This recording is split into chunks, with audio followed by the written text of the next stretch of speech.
Welcome. आइए profit and loss में बट्टा भी इंक्लूड करते हुए कुछ और प्रॉब्लम्स को डिस्कस करते हैं। तो देखते हैं इस प्रॉब्लम को जो कि आपके सामने है।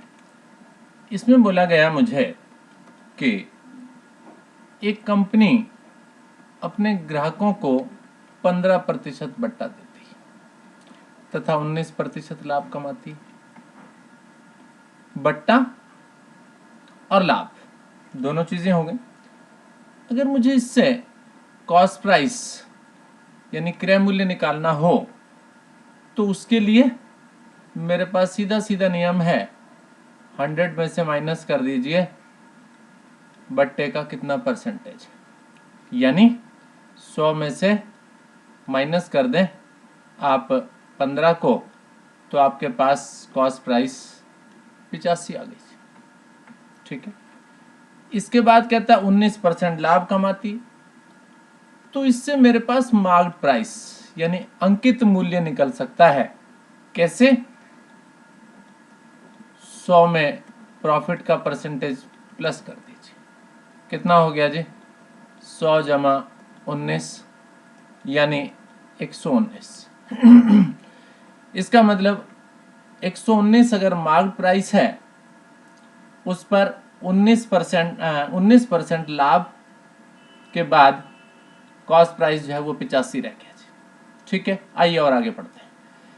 यदि वस्तु का लागत मूल्य 12% बढ़ जाए, अब आप यहां ये देख रहे हैं, ये तो यार थोड़ा मुश्किल सा लग रहा है। तो ये उनका रेशो है, अनुपात है। अगर मैं इसको 17 से काट दूं तो 17 पंजे 85 और 17 सत्ते 119।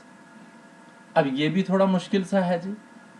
चलिए थोड़ा और आसान बनाने की कोशिश करते हैं, क्योंकि ये रेशो है, अनुपात है। ये मैं इसको 500 और 700 कर लेता हूं। 100 से गुणा कर लिया मैंने दोनों को, अब आसान हो जाएगा। क्यों? क्योंकि कहते हैं यदि 12% इसका मूल्य बढ़ा दें, तो अगर आप इसका मूल्य कॉस्ट प्राइस 12% बढ़ा दें तो 500 का 12% अगर आप इसका इंक्रीज कर दें, प्लस कर दें, तो 60 रुपए हो गए जी। इसका मतलब कॉस्ट प्राइस आपकी 560 हो गई जी। क्या कहा गया? वस्तु का लागत मूल्य का मतलब क्रय मूल्य, वो 12% बढ़ा दिया जी। ठीक है। इस कारण कंपनी का अंकित मूल्य भी 10% वृद्धि होती है। तो लागत बढ़ेगी तो कंपनी जो है वो उस 700 रुपए जो कि अंकित किया हुआ है उस वस्तु के ऊपर, उसको भी बढ़ाएगी जी। कितना बढ़ाना है? 10%। तो 10% ये और प्लस कर दो तो 70 रुपए और बढ़ गए जी, 770 हो गए जी। ठीक है। यानी वस्तु पर अब 770 रुपए अंकित कर दिए कंपनी ने, 560 रुपए उसकी कॉस्ट थी जी, यानी 560 उसकी कॉस्ट थी जी। ठीक है। अब क्या हुआ? अभी भी 15% बट्टा देती है जी, तो कंपनी अब भी 15% बट्टा देती है 770 रुपए पर। तो 770 रुपए का 15% इसमें से माइनस कर लीजिए जी। तो 15% मैंने इसका माइनस किया तो 115 रुपए 50 पैसे निकल करके आएगा। अब 770 रुपए वस्तु के ऊपर अंकित किया हुआ है, 115 रुपए 50 पैसे कंपनी ने छोड़ दिए। कितने बचे जी? आपने कहा जी 654 रुपए और 50 पैसे बचे जी। यानी 654 रुपए 50 पैसे उसका सेलिंग प्राइस हो गया, इतने की उसने बेच दिया उस वस्तु को। ठीक है।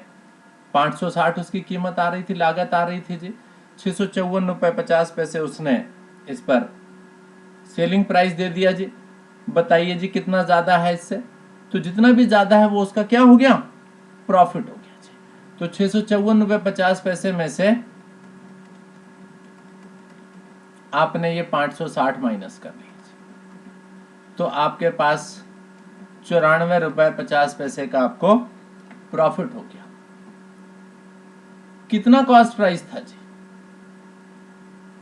500 रुपए। कितना? सॉरी, 560 रुपए। 560 रुपए, क्योंकि वृद्धि होने के बाद। तो 560 रुपए कॉस्ट प्राइस, ₹94.50 उस पर लाभ, लाभ का प्रतिशत पूछा है जी, मुझसे पूछा है प्रतिशत लाभ, तो आसान हो गया जी। ₹94.50 बटे में 560 इंटू में 100, तो आसान है जी। और ये हो गया 16 सही 7/8%, 16 सही 7/8%। आसानी के साथ आपने इसको कैलकुलेट कर लिया, निकाल लिया जी, ठीक है, राइट। अगले क्वेश्चन की तरफ बढ़ते हैं जी। अगला क्वेश्चन क्या है, पहले इसको पढ़ना है जी मुझे। इसमें बोला गया एक व्यापारी किसी वस्तु को 20% बट्टे पर खरीदता है जी, 20% बट्टे पर खरीदता है, यानी कहने का मतलब है उस वस्तु के ऊपर जो मार्केट प्राइस है वो 100 रुपए है, तो उसने उसको 20% बट्टे पर खरीदा, तो इसका मतलब है 80 रुपए का उसने इसको खरीद लिया, ठीक है। यदि वह उस वस्तु पर इतना मूल्य अंकित करना चाहता है कि 20% बट्टा देने के बाद भी उसको 25% का लाभ हो, 80 रुपए की उसने उस वस्तु को खरीदा। अब उसकी इच्छा क्या है, उसकी इच्छा यह है कि इस पर उसे अब 25% का प्रॉफिट हो जाए। 25%, 80 का 25% अगर आप निकालेंगे तो 20 रुपए निकलेगा। इसका मतलब उसकी इच्छा यह है कि वो इसको 100 रुपए की बेच दे। 100 रुपए वस्तु की कीमत थी, उसने 20% लाभ पर, उसको डिस्काउंट पर, बट्टे पर उसको खरीदा, यानी 80 रुपए पर उसको खरीदा। अब चाहता है इस 80 रुपए पर 25% प्रॉफिट ले ले, तो 80 का 25% अगर आप निकालेंगे तो 20 रुपए निकलेगा। तो वो 20 और इस पर प्लस करके आपने कह दिया कि उस दुकानदार की इच्छा है कि वो इसको 100 रुपए में बेच दे, ठीक है। लेकिन इस 100 रुपए में बेचने के लिए उसको अब इसका जो मार्केट प्राइस है, जो पहले 100 रुपए था, उसमें कुछ चेंज करना पड़ेगा, क्योंकि उसने भी इस वस्तु के ऊपर 20% का बट्टा देना है जी, 20% का बट्टा उसने यहां पर देना है जी। तो 100 रुपए में बेचना चाहता है, बताइए कितना उस पर मूल्य वो अंकित कर दे कि जिससे उसको 20% बट्टा देने पर 100 रुपए में उसकी वस्तु बिक जाए और उसको 25% का प्रॉफिट हो जाए। तो इसको आप देखिए किस तरह से निकालेंगे जी। तो 20% के बट्टे का मतलब क्या हुआ कि वो जितना भी मार्क करता है उसका 80% उसको मिलेगा जी, और वो 80% उसका किसके बराबर होना चाहिए, इस 100 के बराबर होना चाहिए। तो आप इसको सॉल्व कर लीजिए जी। तो ये कितना आ जाएगा मेरे पास, 125 आ जाएगा। यानी उसको ये जो वस्तु है इसकी कीमत पर जो पहले 100 रुपए अंकित मूल्य था, उसका अंकित मूल्य बढ़ाकर उसको 100 की बजाय 125 कर देना चाहिए, और 125 करेगा तो उस पर 20% का डिस्काउंट देगा और उसको 100 रुपए की वो बेच देगा, जबकि उसने खरीदी कितने की थी, 80 रुपए की इस वस्तु को खरीदा था, ठीक है, ऑलराइट। आइए जी अगले क्वेश्चन को देखते हैं। अगले क्वेश्चन में क्या बोला, एक दुकानदार अपनी वस्तु को 25% बट्टे पर बेचता है। लो जी, 25% के बट्टे पर बेचता है। 25% का मतलब 25/100 यानी 1/4। 1/4 का मतलब हुआ कि 4 उसका अंकित मूल्य और एक भाग उसने बट्टे के रूप में दे दिया जी। और कहते हैं उसके बाद भी उसको 30% का लाभ होता है जी। लाभ हमने बोला 30%। 30% का मतलब है 30/100 यानी 3/10, ठीक है। अब कहता है कि यदि उसे 90 रुपए का लाभ प्राप्त होता है तो बट्टे की मात्रा ज्ञात करो, कि 90 रुपए लाभ हुआ तो बट्टा कितना हुआ जी। आइए देखते हैं इसको भी किस तरीके से। हमारे पास यहां पर 3 चीजें हैं, कॉस्ट प्राइस, सेलिंग प्राइस और मार्केट प्राइस। क्रय मूल्य, विक्रय मूल्य, अंकित मूल्य। ये मेरे पास क्रय मूल्य, विक्रय मूल्य और अंकित मूल्य। अब आइए यहां देखिए, बट्टा उसने दिया तो 1/4 बोला गया, 1/4। इसका मतलब क्या हुआ? इसका मतलब यह हुआ कि सेलिंग प्राइस, मार्क प्राइस अगर 4 है तो बट्टा देने के बाद सेलिंग प्राइस कितना रह गया? 3, क्योंकि एक भाग उसने बट्टे के रूप में दे दिया। बड़े ध्यान से सीखिए, बट्टा 25% है, हमने उसको 1/4 निकाला। 1/4 का मतलब हुआ कि 4 भाग अगर मैं मानूं मार्क प्राइस को, तो एक भाग बट्टे के रूप में दे दिया, इसका मतलब 3 भाग उसको प्राप्त हुए। तो 3 और 4 का अनुपात हो गया सेलिंग प्राइस यानी विक्रय मूल्य और अंकित मूल्य के बीच में। आइए जी इधर आ जाइए, इधर मेरे पास है 3 और 10। इसका मतलब 10 यदि मेरे पास कॉस्ट प्राइस है तो 3 मैंने उसमें लाभ ले लिया, तो कितना हो गया जी? आपने बोला जी मेरे पास हो गया ये 13, ठीक है। फिर 10 आपके पास 3/10 लिखा है, इसका मतलब ये आपके पास कॉस्ट प्राइस है, क्योंकि लाभ हमेशा कॉस्ट प्राइस पर होता है, क्रय मूल्य पर होता है जी। तो क्रय मूल्य ये 10, उस पर 3 भाग लाभ, तो इसका मतलब 10 और 3 13 भाग में आपने उसको बेचा, क्योंकि लाभ जुड़ता है जी क्रय मूल्य के अंदर, ठीक। अब देखिए यहां विक्रय मूल्य ये 3 है और ये 13 है, इनको तो कंपेयर नहीं कर सकते, तुलना नहीं कर सकते। तो आप क्या करो, इसको यहां पर 13 से गुणा कर दो और इसको यहां 4 से कर दो। ये भी सॉरी 13-39, इसको 3 से कर दो, इसे 3 से कर दो, जिससे दोनों 13-39 हो जाएंगे। तो यहां पर आपने इसको 13 से किया तो 13 से इसे भी कर दो, यहां 3 से किया यहां भी 3 से कर दो। तो इससे फायदा क्या हुआ? इससे फायदा हुआ ये 30 हो गया, कॉस्ट प्राइस 30, ये 13-39 और ये 13-4 52। चलिए एक बार फिर दोबारा से लिखते हैं,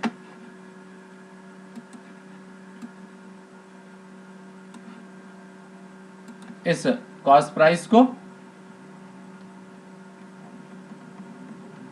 सेलिंग प्राइस को और मार्क प्राइस को, ये 30, ये 39 और ये 52, ठीक है। अब आइए जी, उसने क्या कहा, यदि उसे 90 का लाभ प्राप्त हो जी, तो लाभ उसको 90 का प्राप्त हुआ। अब यहां देख रहे हैं आप, यहां सेलिंग प्राइस 39 है, कॉस्ट प्राइस 30 है, तो कितने का अंतर हो गया? 9 का अंतर हो गया। 39 में से अगर मैं 30 को माइनस कर दूं तो सेलिंग प्राइस में से कॉस्ट प्राइस को यानी विक्रय मूल्य में से क्रय मूल्य को माइनस कर दूं तो लाभ हो जाता है जी मेरे पास। तो ये 9 भाग का मुझे लाभ हो गया, ठीक है, मुझे 9 भाग का लाभ हो गया। और उस 9 भाग को उसने क्या बोला है? 90 रुपए बोला है, क्योंकि लाभ उसने 90 रुपए बोला है। तो 9 भाग बराबर 90, तो एक भाग किसके बराबर हो गया? एक भाग 10 के बराबर हो गया। क्वेश्चन पूछा तो बट्टे की मात्रा ज्ञात कीजिए। अब बट्टा कैसे निकलता है जी?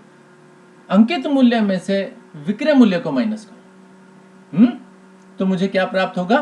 बट्टा। 52 में से इस 39 को माइनस करो जी, 52 में से 39 को मैंने माइनस कर दिया तो मेरे पास कितना आ गया? 13 आ गया जी। 13 भाग बट्टा हो गया जी, एक भाग को तो 10 बोला है जी। 13 भाग किसके बराबर हो गए? 13 गुणा 10 यानी 130। तो बट्टा कितना हो गया? 130 के बराबर हो गया जी। आसान सी बात है जी, ठीक। और आगे बढ़ते हैं जी, चौथे क्वेश्चन को देते हैं। कितने बाई 5 गेट 2 फ्री, तो डिस्काउंट बताओ जी।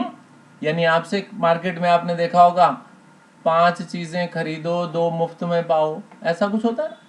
इसका मतलब 5 चीजों की पेमेंट करो, जितना भी उस पर लिखा हुआ है, और 7 चीजें आपको मिल जाएंगे। ठीक है, तो अगर मैं मान लूं कि एक चीज का जो मार्क प्राइस है, मान लीजिए चलो मैं 10 रुपए मान लेता हूं। ठीक है, तो 7 चीजें बेची ना आपने, तो 7 चीजों का मार्क प्राइस कितना हो गया? 70 हो गया। ठीक है, अब 2 चीजें आपने फ्री में दे दी, इसका मतलब 5 चीजों के पैसे मिले जी आपको। तो 5 चीजों का मार्क प्राइस आपको मिल गया 50 रुपए। ठीक है, तो 50 रुपए आपके पास मिले, लेकिन मिलने चाहिए थे 70, क्योंकि जितना उस पर लिखा हुआ उसके हिसाब से 70 मिलने चाहिए थे। कितना बट्टा हो गया जी? बट्टा यानी डिस्काउंट जो मेरे पास हो गया वो 70 में से 50 माइनस कर दिए, इसका मतलब 20 रुपए आपने छोड़ दिए जी उसको। 20 रुपए आपने उसको छोड़ दिए, इसका मतलब 70 रुपए पर 20 रुपए आपने उसको छोड़ दिए। तो बट्टे का परसेंटेज निकाल लो जी। तो डिस्काउंट आपके पास हो गया, डिस्काउंट परसेंटेज 20 70 रुपए पर इनटू में 100, जो कि 28 सही 2/7%, ये निकल करके आएगा मेरे पास। ठीक, आइए ऐसे 1-2 प्रॉब्लम और डिस्कस कर लेता हूं। यह कहता है बाई 3 गेट 3 फ्री। इसका मतलब आपने मार्क प्राइस 6 का और जो सेलिंग प्राइस मिला आपको वो केवल 3 चीजों का, तो कितना डिस्काउंट दे दिया आपने? 3 चीजों के बराबर डिस्काउंट दे दिया। 6 चीजों का आपको, जैसे पिछले वाले क्वेश्चन में मैंने 10 माना था इसको, आप उसको उसी तरीके से करते तो आपके पास 60 30 और ये 30 रुपए का डिस्काउंट आप दे देते 60 रुपए पर, तो कितना लिखते हैं? 60/30 इंटू में 100, यानी 3/6 भी हो जाता। तो ये 3 का डिस्काउंट कितनी वस्तुओं पर? 6 पर। 0 छोड़ भी सकते हैं जी हम, तो वो कितना हो गया? 50% हो गया। 6 चीजों पर 3 चीजों के पैसे लिए तो कितने परसेंट डिस्काउंट दे दिया आपने? कहा 50% डिस्काउंट दे दिया। ठीक है, और आगे देखें, यहां पर बाई 7 गेट 5, इसका मतलब 12 मार्क प्राइस 12 चीजों का, सेलिंग प्राइस 7 चीजों का, कितने का प्रॉफिट? 5 चीजों का प्रॉफिट। तो 5/12 इंटू में 100, 41 सही 2/3%। सिंपल, आसान, बहुत आसान। तो इस तरीके से हम सीख सकते हैं, थोड़ा सा ध्यान रख करके और थोड़ी बातों को याद भी रख करके। लगातार हम करते रहेंगे, प्रैक्टिस करेंगे, याद रखेंगे, ये शॉर्टकट्स आपको बहुत आसानी के साथ मिल जाएंगे और आसानी से आप प्रॉब्लम्स को कर पाएंगे। इस लेक्चर में इतना ही रहने देते हैं। Thank you very much.